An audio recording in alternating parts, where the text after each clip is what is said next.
"Don't you dare try to think for me," the millionaire said furiously. What began as humiliation turned into the sweetest revenge when a millionaire's world fell apart in the most unexpected way. 3 months ago, Maria was just another invisible face cleaning rooms. But what happened that Tuesday morning changed everything. Not just for her, but for everyone who witnessed the most satisfying downfall anyone has ever seen. Maria Gonzalez had been working as a housekeeper at the Grand Metropolitan Hotel for exactly 8 months. Every morning at 5:30 a.m., she would put on her gray uniform, tie her long black hair into a neat bun, and prepare for another day of making beds, scrubbing bathrooms, and being treated like she was invisible. Most guests didn't even acknowledge her existence when she was cleaning their rooms. They walked past her like she was part of the furniture. What they didn't know was that her father, Ricardo Gonzalez, was the owner of this entire hotel chain. But she wasn't there because of nepotism. After graduating from Harvard Business School, with an MBA, she had convinced her father to let her work from the ground up. She wanted to understand every aspect of the business before taking over.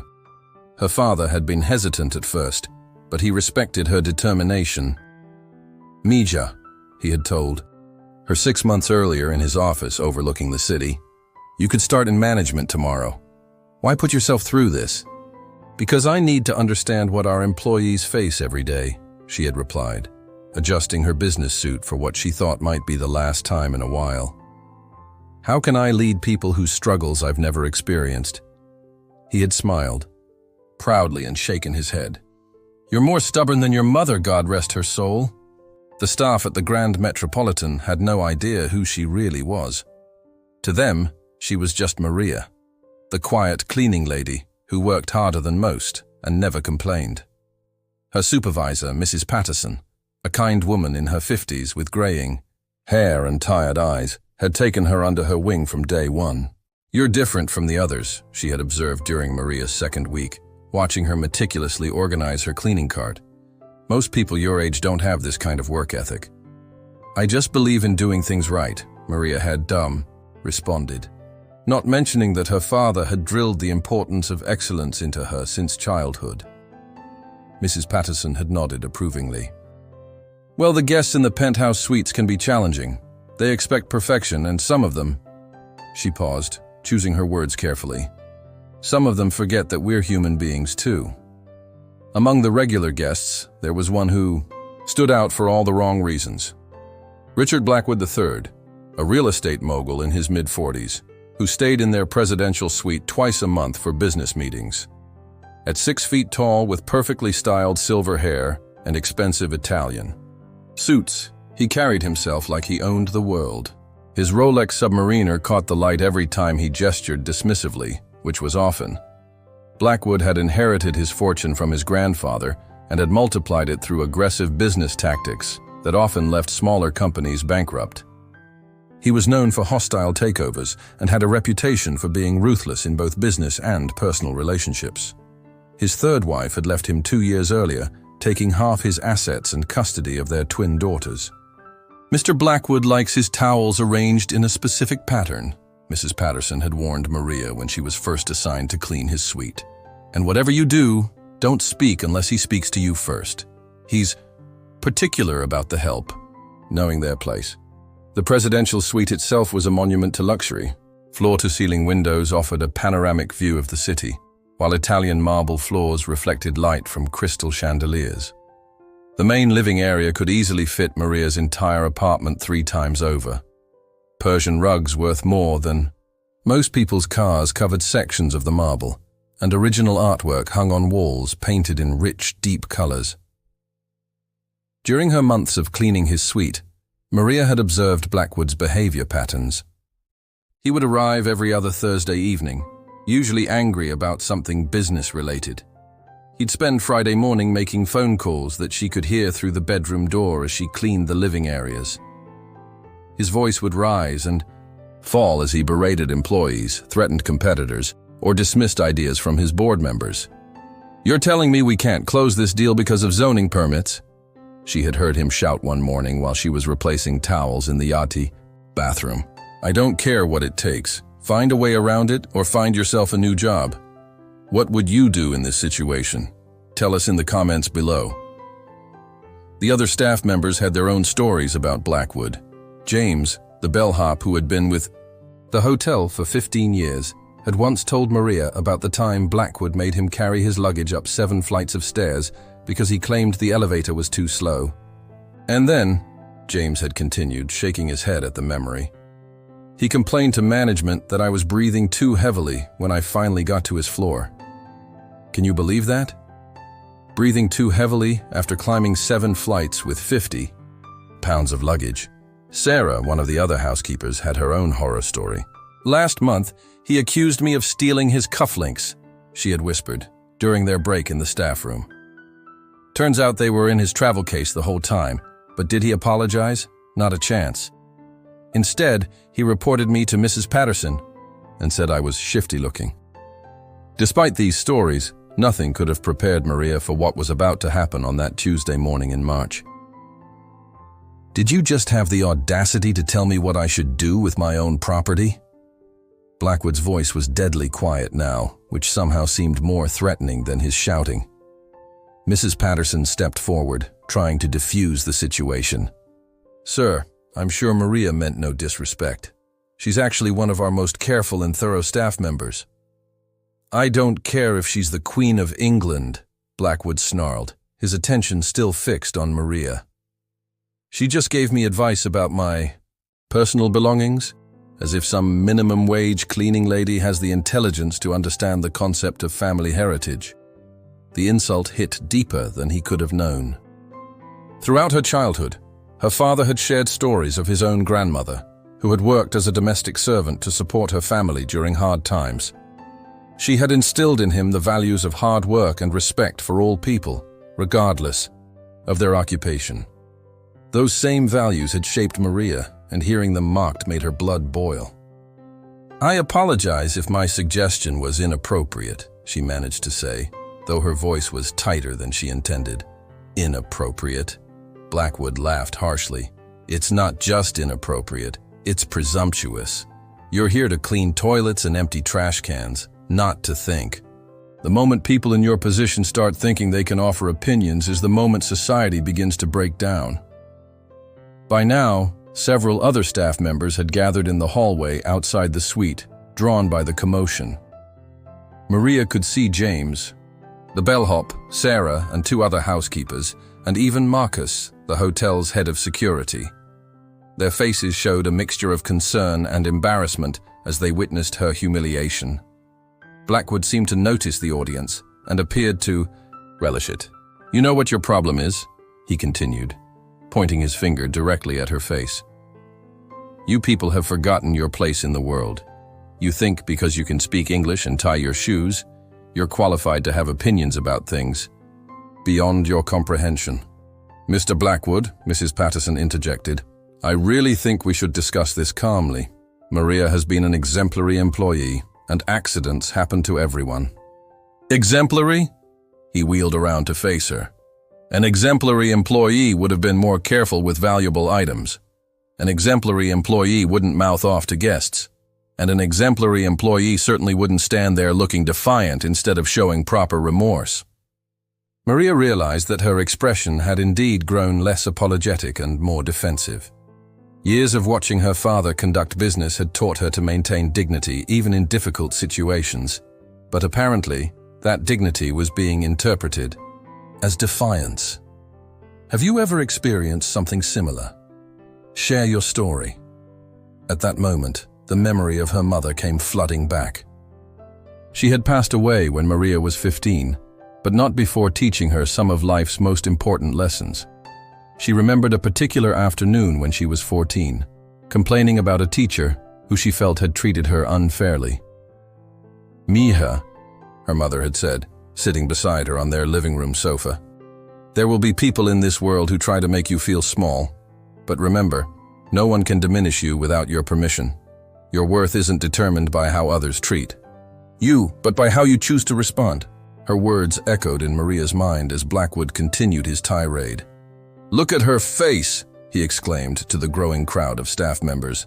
Does she look sorry to you? She looks like she thinks she's better than this job. better than serving. People who are actually contributing something meaningful to society. Sarah, one of the other housekeepers, took a small step forward. Sir, Maria really is sorry. We all know how careful she usually is. I didn't ask for your input, Blackwood snapped at her. In fact, this is probably a good learning opportunity for all of you. This is what happens when service staff forget their role. You're here to serve, not to think, not to offer suggestions, and certainly not to look at guests like you're judging them. The irony of his statement wasn't lost on Maria. Here was a man who spent his life judging others, determining their worth based on their net worth, and he was accusing her of being judgmental. Marcus, the head of security, cleared his throat diplomatically.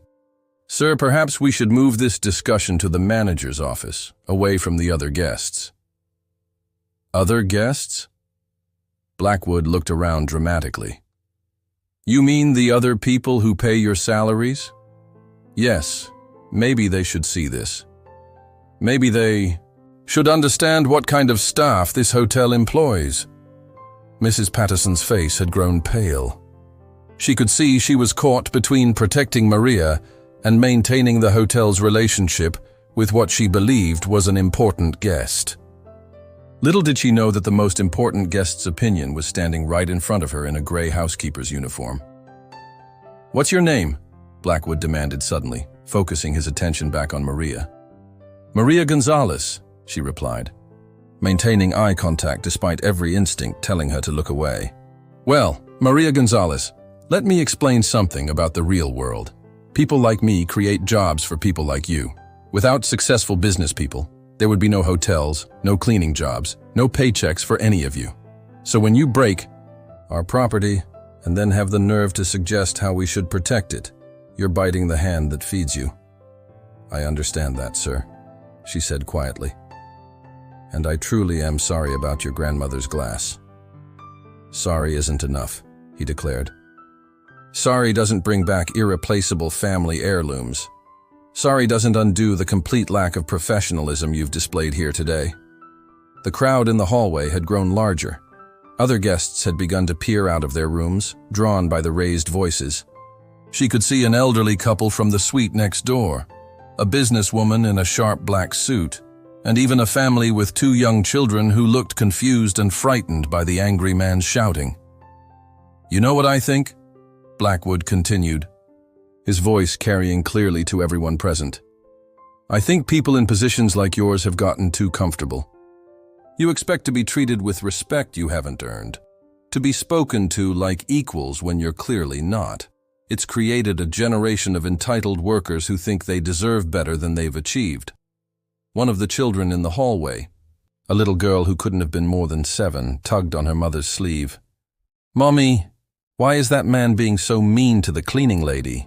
Her innocent question seemed to hang in the air, highlighting the ugliness of the situation. But instead of feeling ashamed, Blackwood seemed energized by the attention. Because, little girl, he said, addressing the child directly, sometimes adults need to learn important lessons about respect and knowing their place in the world. The child's mother quickly pulled her daughter back into their room and closed the door. But the damage was done. Everyone present had just witnessed a grown man justify his cruelty to a 7-year-old child. What happened next would forever be burned into Maria's memory as one of the most humiliating moments of her life. Blackwood reached into his wallet and pulled out a $20 bill, waving it in front of her face like she was a dog being offered a treat. Here, he said loudly enough for everyone to hear. This should cover the cost of some basic etiquette classes. Maybe you can learn how to properly apologize when you destroy other people's property. The bill fluttered in the air between them, and she could feel the eyes of every staff member and guest watching to see how she would respond. The silence was deafening, broken only by the sound of the financial news still playing on the television in the background. Sir, she said, her voice barely above a whisper, I don't need your money. I just need you to understand that I'm truly sorry for the accident. You don't need my money? He laughed again, that same cold, calculating laugh she had heard during his phone conversation. Look around you, Maria Gonzalez. You're wearing a uniform that probably costs less than my breakfast. You're living a life where breaking a glass represents a financial catastrophe. Of course you need money. He thrust the $20 bill closer to her face. Take it. Consider it charity from someone who actually matters in this world. Mrs. Patterson looked like she was about to cry. Mr. Blackwood, please. This has gone far enough. Has it? He asked, turning to address the crowd that had gathered. Has it really gone far enough? Because I don't think this woman has learned her lesson yet. I don't think any of you have learned the lesson. He walked over to his briefcase, which was sitting on the marble dining table, and pulled out a business card. Do you know who I am? He asked, holding up the card so everyone could see it. Richard Blackwood III, President and CEO of Blackwood Enterprises, he read aloud. I own more real estate in this city than anyone except the municipal government. I employ over 3,000 people across my various businesses. My decisions affect the livelihoods of families throughout this region. He walked back toward her, the business card now held between his fingers like a weapon. And you, Maria Gonzalez, are what?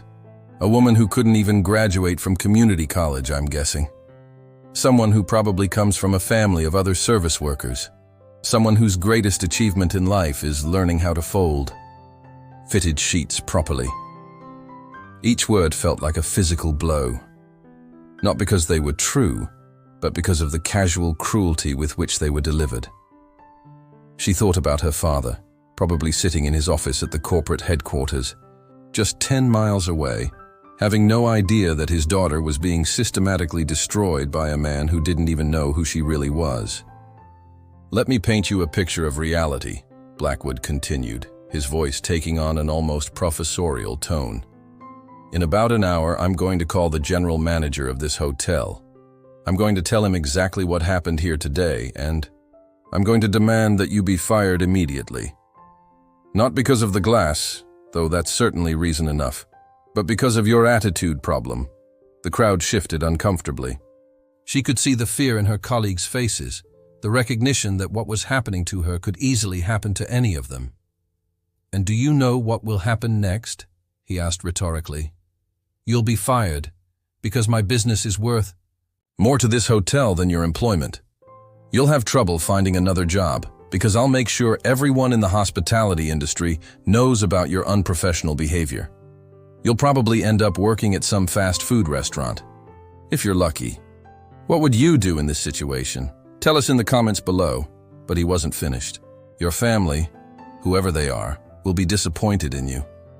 Your friends will wonder why you couldn't just keep your mouth shut and do your job. And every night when you're trying to fall asleep, you'll remember this moment and realize that your own arrogance destroyed your life. The $20 bill was still in his hand, and now he dropped it at her feet like he was feeding a stray animal. There.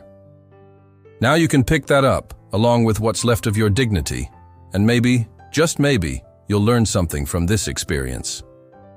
She looked down at the crumpled bill on the marble floor, then back up at Blackwood's satisfied face.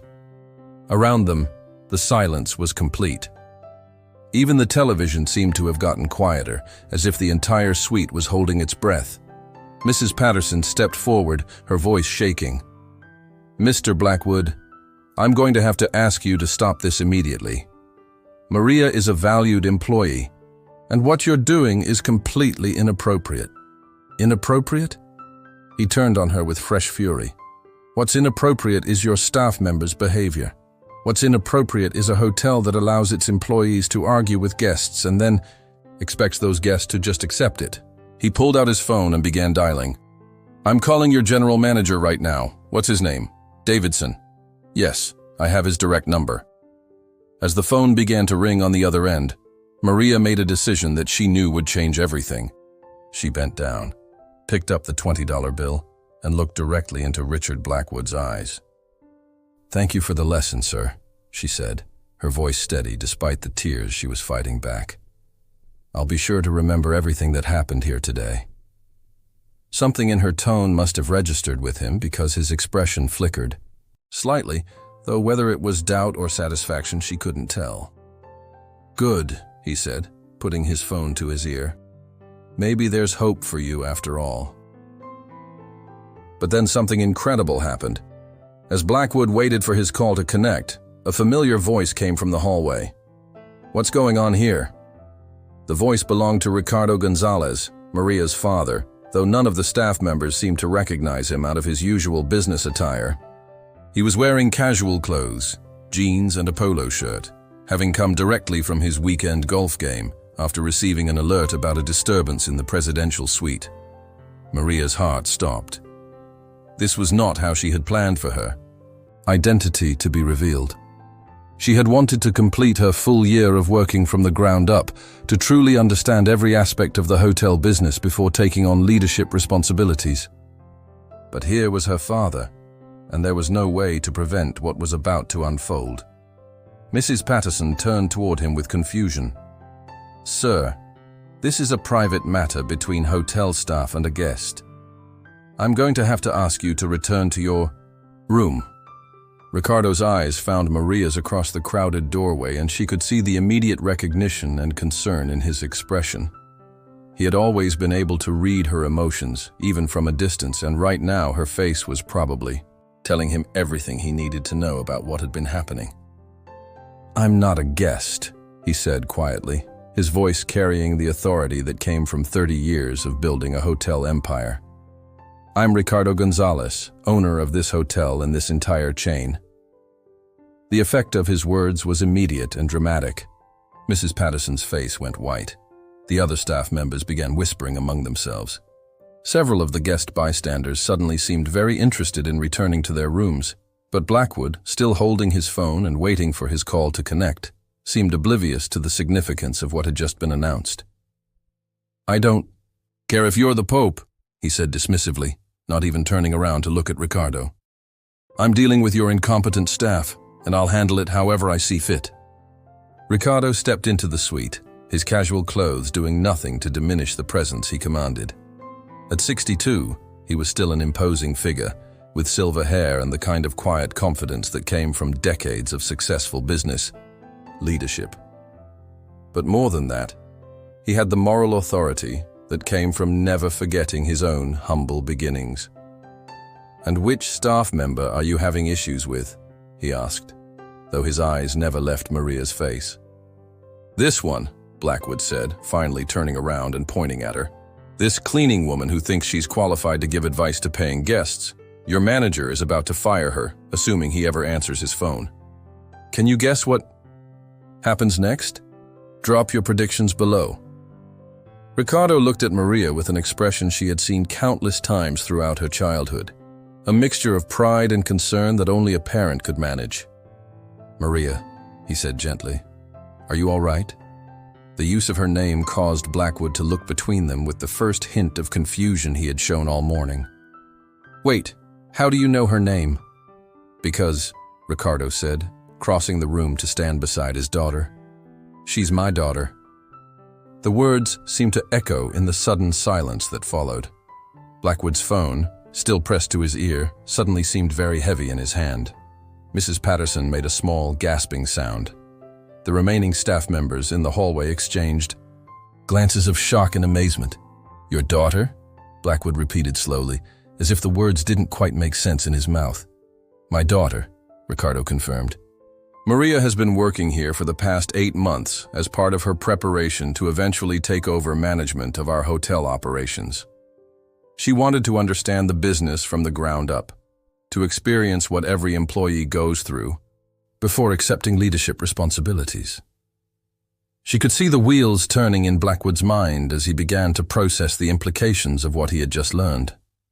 The phone call he had been trying to make was to complain about the owner's daughter to the owner himself. "She's been learning the hospitality industry by working in every department," Ricardo continued, his voice remaining calm but gaining an edge of steel. "Housekeeping, food service, front desk operations, maintenance. She has an MBA from Harvard Business School, but she chose to start here, at the most fundamental level, because she believes that true leadership comes from understanding and respecting every aspect of an organization."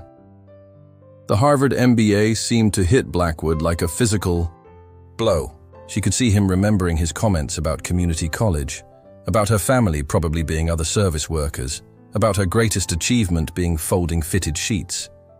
But most importantly, Ricardo said, placing a protective hand on his daughter's shoulder, "She's my daughter, and someone has apparently been treating her with incredible disrespect in my hotel." The $20 bill was still clutched in Maria's hand, and her father's eyes fell on it. "What's that, Mija?" "Mr. Blackwood gave it to me," she said quietly. "For etiquette lessons." The silence that followed was so complete that she could hear the air conditioning humming in the walls. Ricardo's expression didn't change, but she could feel the tension radiating from him like heat from a furnace. Ricardo looked at the crumpled $20 bill in his daughter's hand, then slowly raised his eyes to meet Blackwood's increasingly pale face. When he spoke, his voice was deadly calm. "Mr. Blackwood," he said, "I think you and I need to have a conversation. Maria, would you please wait in the hallway? Mrs. Patterson, could you ask everyone else to return to their duties? I'd like to speak with our guest privately." As Maria moved toward the door, she could feel Blackwood's eyes following her, probably trying to reconcile the cleaning woman he had been humiliating with the Harvard-educated daughter of a hotel magnate. The cognitive dissonance must have been overwhelming. "Sir," Blackwood began, his voice already taking on a more conciliatory tone, "I think there may have been some misunderstanding here." "I'm sure there was," Ricardo replied. "Please have a seat. This may take a while." Maria waited in the hallway with Mrs. Patterson and the other staff members, all of whom were looking at her with a mixture of awe and disbelief. Sarah was the first to speak.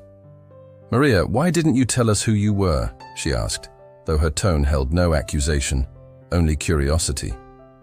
"Because I wanted to really understand what it was like to work here," Maria replied honestly. "If everyone knew I was the owner's daughter, they would have treated me differently. I wouldn't have experienced what you experience every day." Mrs. Patterson shook her head slowly. "8 months," she murmured. 8 months of working alongside us, being one of us, and we never knew." "She still is one of us," James the bellhop said firmly. "Rich or poor, owner's daughter or not, she worked hard and treated everyone with respect. That's what matters." Through the closed door of the suite, they could hear the murmur of voices, though the words were indistinct. Ricardo's tone remained calm and measured, while Blackwood's voice seemed to be getting higher and more strained as the conversation progressed. After about 10 minutes, the door opened, and Ricardo emerged alone. His expression was unreadable, but there was something in his eyes that suggested the conversation had gone exactly as he had planned. "Maria," he said, "could I see you in my office this afternoon? There are some things we need to discuss about your future role in the company." "Of course, Dad," she replied, the word feeling strange after months of maintaining her professional distance. "Mrs. Patterson," he continued, "could you please reassign Mr. Blackwood's suite to one of your other staff members? Maria won't be cleaning it anymore." "Certainly, sir," she replied. "Should I prepare the paperwork for his checkout?" Ricardo's smile was subtle but unmistakable. "I believe Mr. Blackwood may be checking out sooner than originally planned. He's making some phone calls now to rearrange his business meetings, as..." If summoned by their conversation, Blackwood appeared in the doorway. His earlier arrogance had been replaced by something Maria had never seen from him before: genuine nervousness. His silver hair was slightly disheveled, and his expensive suit looked wrinkled despite the early hour. "Mr. Gonzalez," he said, his voice carefully controlled. "I wanted to personally apologize to your daughter for any misunderstanding that occurred this morning. Have you ever experienced something similar? Share your story." Ricardo stepped aside so that Blackwood had no choice but to address Maria directly. "Maria," he began, and she noticed he was having trouble maintaining eye contact. "I realized that my reaction to the broken glass may have been excessive. Business pressures sometimes make me respond more harshly than I intend." "I accept your apology, Mr. Blackwood," she replied, though something in her tone must have suggested that acceptance and forgiveness were not necessarily the same thing. He reached into his wallet again, but this time pulled out what appeared to be several $100 bills. "Please let me pay for the damages, and for any inconvenience." She looked at the money, then at the $20 bill still in her hand. "That won't be necessary, sir. But I'll hold on to this," she said, indicating the 20. "As you said, it will help me remember everything that happened here today." Something in Ricardo's expression suggested that he was proud of his daughter's response, though he remained diplomatically silent. "Yes, well," Blackwood stammered, "I hope there are no hard feelings. Business is business, but people are people, and I clearly misjudged the situation." "You certainly did," Ricardo said quietly. "Maria, why don't you take the rest of the day off? I'm sure this has been emotionally exhausting." As Maria gathered her cleaning supplies, she could feel Blackwood watching her with a mixture of fear and fascination. He was probably wondering what other surprises might be waiting for him, what other assumptions he had made that might come back to haunt him. Little did he know that the real surprises were just beginning. 3 weeks later, Maria was sitting in the conference room of Gonzalez Hotel Group's corporate headquarters, wearing a tailored business suit and holding a folder that contained information that would change Richard Blackwood's life forever. Her father sat across from her, along with their head of legal affairs, their director of corporate communications, and their chief financial officer. "Are you sure you want to do this, mija?" Ricardo asked one final time. "Once we start this process, there's no going back." She thought about that morning 3 weeks ago, about the $20 bill that was now framed on her desk as a reminder, about the humiliation she had felt, not just for herself, but for every service worker who had ever been treated as less than human. "I'm sure, Dad," she replied. "Some lessons need to be taught publicly." The folder contained the results of 3 weeks of intensive investigation into Richard Blackwood's business practices. What they had discovered was even worse than she had imagined during that overheard phone conversation. Blackwood Enterprises had been systematically targeting small family businesses, using predatory lending practices and legal manipulation to force them into bankruptcy before acquiring their assets for pennies on the dollar. The Henderson family hotel that she had heard him discussing that morning was just one of dozens of similar cases.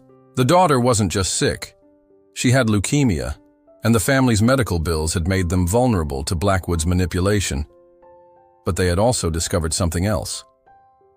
Blackwood had been inflating his company's assets in reports to investors while simultaneously undervaluing them for tax purposes. It was a complex scheme that had been going on for years, and it was completely illegal. "The Securities and Exchange Commission is very interested in our findings," their legal director informed them. "They've been investigating Blackwood Enterprises for 18 months but couldn't get the evidence they needed. What we've provided will allow them to move forward with formal charges." "And the IRS?" Maria asked. "Also very interested," he replied, with a slight smile. "Tax evasion on this scale carries serious penalties, both financial and criminal." Ricardo leaned back in his chair. "You know, there was a time when I might have just handled this privately. Called him, arranged a quiet meeting, convinced him to change his ways without destroying his life." "What changed your mind?" she asked, though she suspected she knew the answer. "The way he treated you," he said simply. "But more than that, the way he treated the idea of you. He didn't know you were my daughter when he humiliated you. To him, you were just another service worker, someone he felt entitled to abuse. That tells me everything I need to know about his character." The plan they had developed was elegant in its simplicity. Rather than simply releasing their information to the authorities and the media, they were going to give Blackwood a chance to experience what it felt like to be powerless, to be at the mercy of someone with more resources and influence. The first phase had already begun. Their corporate communications team had quietly reached out to several journalists who specialized in business corruption stories. They were already investigating Blackwood's practices, armed with the evidence the Gonzalez family had provided. The stories would break over the next several weeks, each one revealing another layer of his unethical behavior.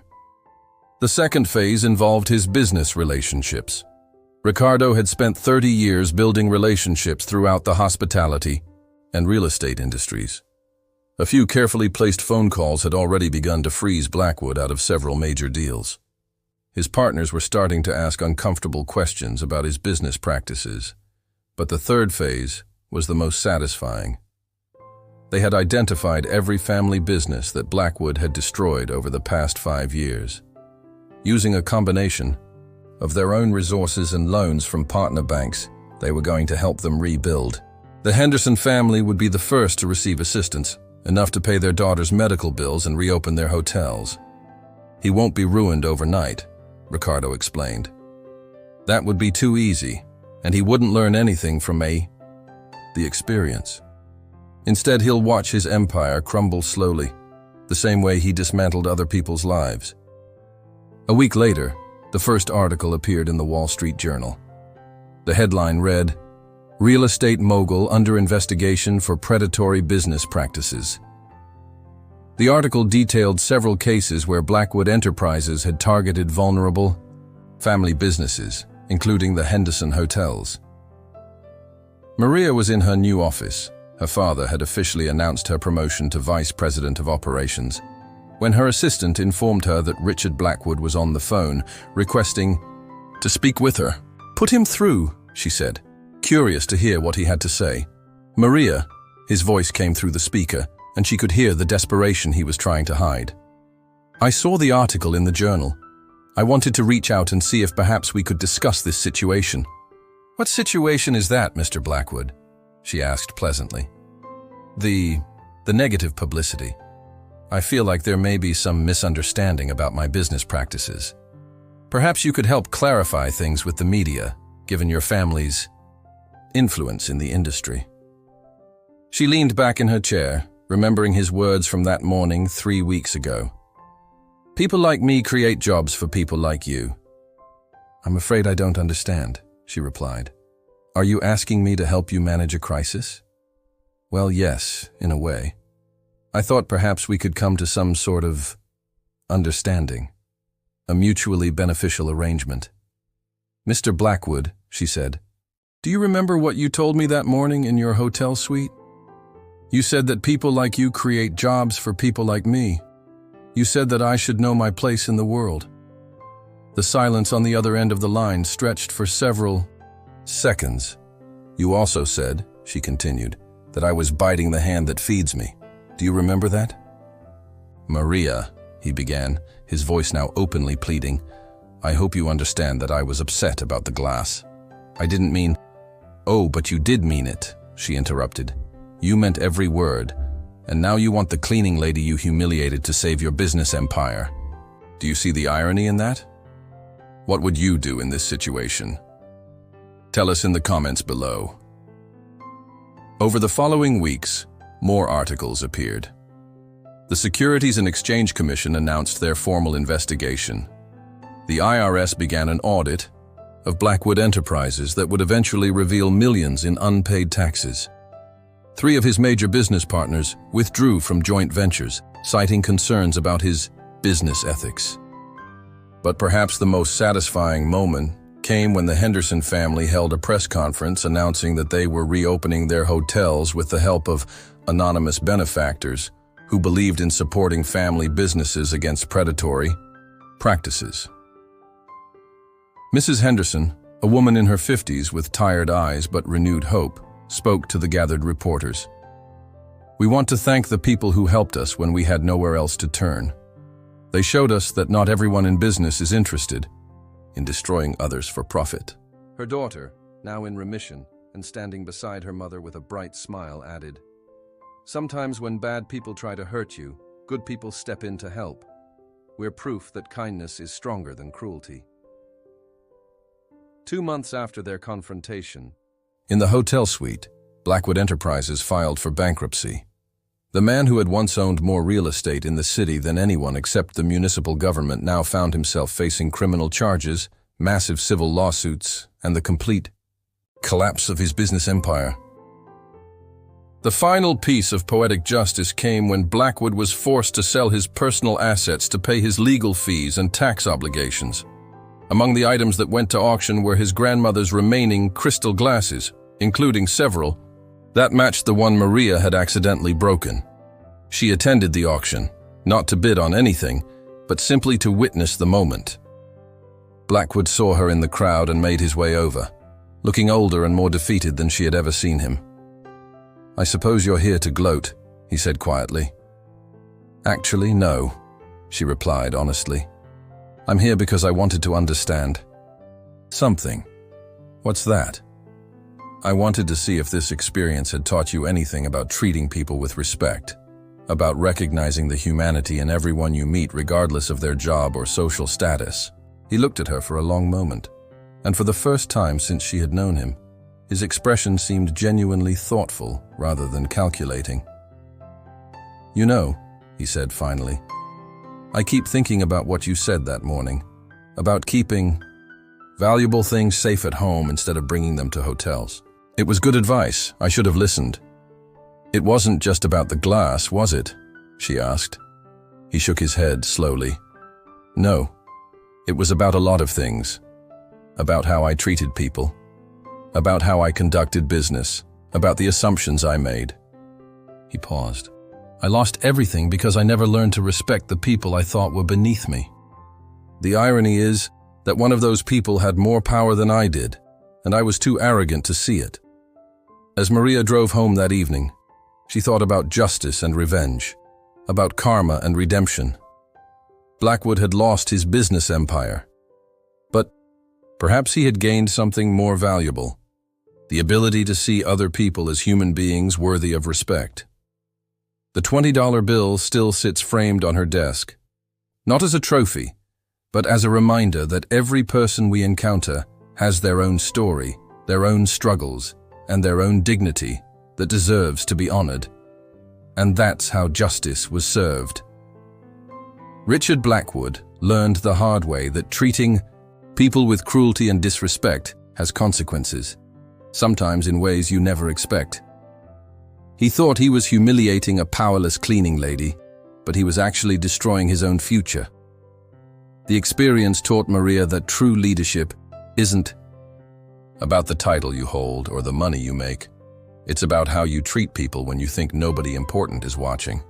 Every person deserves respect and dignity, regardless of their job or social status. The Henderson family's hotels are thriving now, and their daughter is healthy and happy. Mrs. Patterson was promoted to assistant manager of housekeeping operations, and she's implementing new training programs to ensure all staff members are treated with respect by guests and management alike. As for Blackwood, last anyone heard, he was working as a consultant for a small business ethics firm, helping other companies avoid the mistakes he made. Sometimes the best teachers are those who have learned the hardest lessons. Sometimes karma takes time, but it never misses. The universe has a way of balancing the scales, often in the most unexpected ways. What started as the worst day of Maria's working life became the catalyst for positive changes that affected dozens of families and hundreds of employees. If you love stories where justice wins, smash that subscribe button. There are so many more incredible tales of people getting exactly what they deserve, both good and bad. Binge watch more revenge stories in our Sweet Justice playlist. We've got stories about bullies who got their comeuppance, corrupt bosses who lost everything, and underdogs who rose to the top through hard work and determination. Share this with someone who believes in karma. We all know people who need to be reminded that actions have consequences, and that treating others with kindness and respect isn't just the right thing to do, it's the smart thing to do. Don't miss our next story. It's even more shocking than this one. A school janitor everyone ignored turned out to be a millionaire in disguise, and what he did to the people who mocked him will restore your faith in justice. Remember, every person you meet is fighting battles you know nothing about, carrying dreams you can't imagine, and deserving of the basic respect that costs nothing to give but means everything to receive. You never know when the person you're talking to might be someone with the power to change your life, for better or worse. The moral of Maria's story isn't just about revenge or karma. It's about the simple truth that how we treat others, especially those we perceive as having less power than us, reveals who we really are at our core. And in the end, that's all that really matters. I really hope you enjoyed the story. Please leave a comment with your views. I'm sure there will be new videos on this channel that will thrill you. Don't forget to subscribe to the channel. Give it a like and activate the notification bell so you don't miss our next videos. Until next time.